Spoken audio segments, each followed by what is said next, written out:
गंगा जल में अस्थियां क्यों विसर्जन किया जाता है? सनातन धर्म में मां गंगा को मोक्षदायिनी कहा गया है। स्कंद पुराण में बताया गया है कि गंगा के स्नान के मात्र से ही 10 तरह के पाप से मुक्ति मिल जाती है। माना जाता है कि पृथ्वी के अलावा मां गंगा की 2 धाराएं आकाश गंगा और एक पाताल में बहती है। हमारी संस्कृति में कोई भी शुभ कार्य गंगा के पवित्र जल के बिना संभव नहीं हो पाता। बच्चे के मुंडन से लेकर मृत्यु के बाद मनुष्य की अस्थियों तक को गंगा में प्रवाहित किया जाता है। मृत्यु की अस्थियां को धार्मिक दृष्टिकोण से फूल कहा जाता है। जहाँ संतान फल है वहीं पूर्वजों की अस्थियां फूल कहलाती है। हिंदू धर्म में व्यक्ति के जन्म से लेकर मृत्यु तक 16 संस्कार बताए गए हैं। इनमें सबसे आखिरी संस्कार मृत्यु के बाद किया जाने वाला अंतिम संस्कार है। इसलिए गरुड़ पुराण में एक पूरी विधि बताई गई है। इस विधि में मृतक दाह संस्कार के बाद उसकी अस्थियों को गंगा में प्रवाहित करने का विधान भी है।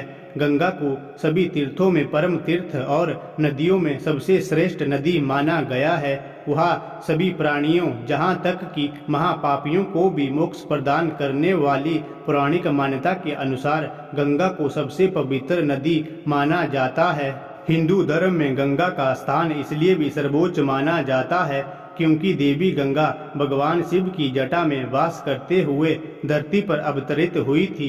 धार्मिक लोगों में यह भी मान्यता है कि तब तक मृत आत्मा की परलोक यात्रा प्रारंभ नहीं होती जब तक कि उसके फूलों को गंगा में विसर्जित नहीं किया जाए। गंगा में अस्थि विसर्जन के महत्व भविष्य पुराण में श्री कृष्ण ने बताया है। राजा भागीरथ के प्रयासों से गंगा के पृथ्वी पर आगमन के समय श्री कृष्ण गंगा स्नान का महत्व बताते हैं। इसी प्रसंग में वह गंगा से कहते हैं कि मृत व्यक्ति के सब बड़े पुण्य के प्रभाव से ही तुम्हारे अंदर आ सकता है। जितने दिनों तक उसकी एक एक हड्डी तुम्हारे में रहती है उतने समय तक वह वैकुंठ में वास करता है। यदि कोई अज्ञानी व्यक्ति भी तुम्हारे जल का स्पर्श करके प्राण त्यागता है तो वह भी मेरी कृपा से परम पथ का अधिकारी होता है। गरुड़ पुराण में पक्षीराज गरुड़ के पूछने पर भगवान विष्णु भी गंगा में अस्थि विसर्जन का महत्व बताते हुए कहते हैं कि जिस किसी का भी अस्थि गंगा जल में प्रवाहित होती है उसका ब्रह्मलोक से फिर पुनर्जन्म नहीं होता।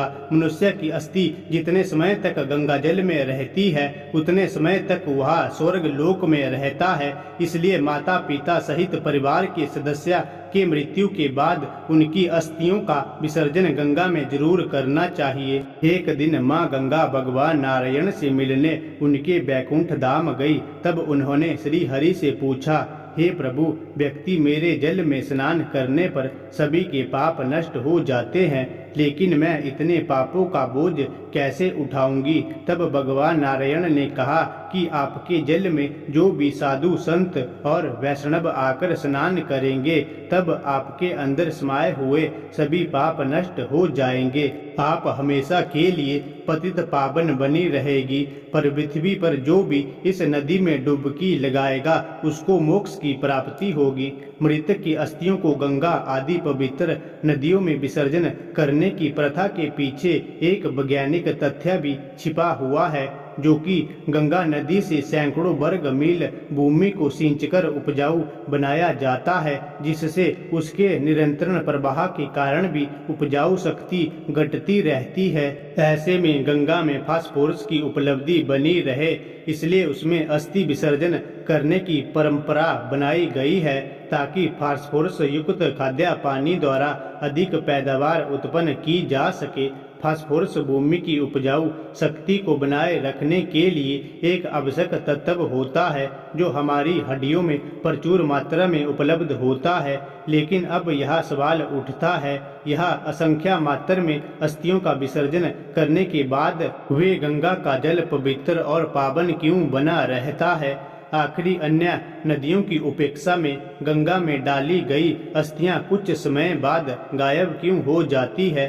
क्या इसके पीछे कोई वैज्ञानिक या फिर धार्मिक कारण भी है? हालांकि इसका उत्तर अभी ढूंढा जाना बाकी है, लेकिन फिर भी वैज्ञानिक संभावना के अनुसार गंगा जल में 12 अर्थात मरकरी मौजूद होता है, जिससे विसर्जित की हुई हड्डियों का कैल्शियम या फास्फोरस पानी में घुल जाता है, जो जल जंतुओं के लिए एक पौष्टिक आहार है।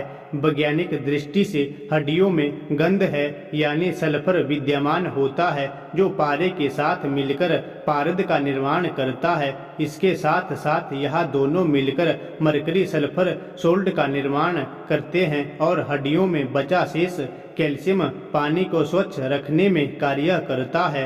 धार्मिक दृष्टि से पारद शिव का प्रतीक है और गंधक शक्ति का प्रतीक है। सभी जीव अतः शिव और शक्ति में विलीन हो जाते हैं। वैज्ञानिकों के अनुसार नदी के जल में मौजूद बैक्टीरियोफेज नामक जीवाणु गंगा जल में मौजूद हानिकारक सूक्ष्म जीवों को जीवित नहीं रहने देता, अर्थात यह ऐसा जीवाणु है जो गंदगी और बीमारी फैलाने वाले जीवाणुओं को नष्ट कर देता है। इसके कारण ही गंगा का जल नहीं सड़ता। भारत की सबसे महत्वपूर्ण नदी गंगा का धार्मिक महत्व बहुत अधिक है। इसका जल घर के शीशे या प्लास्टिक के डिब्बे आदि में रहकर छोड़ भी दिया जाए तो वर्षों तक यह खराब नहीं होता और कई तरह के पूजा पाठ में भी इसका उपयोग किया जाता है। ऐसी आम धारणा है कि मरते समय व्यक्ति को यह जल पिला दिया जाए तो उसे मोक्ष की प्राप्ति होती है।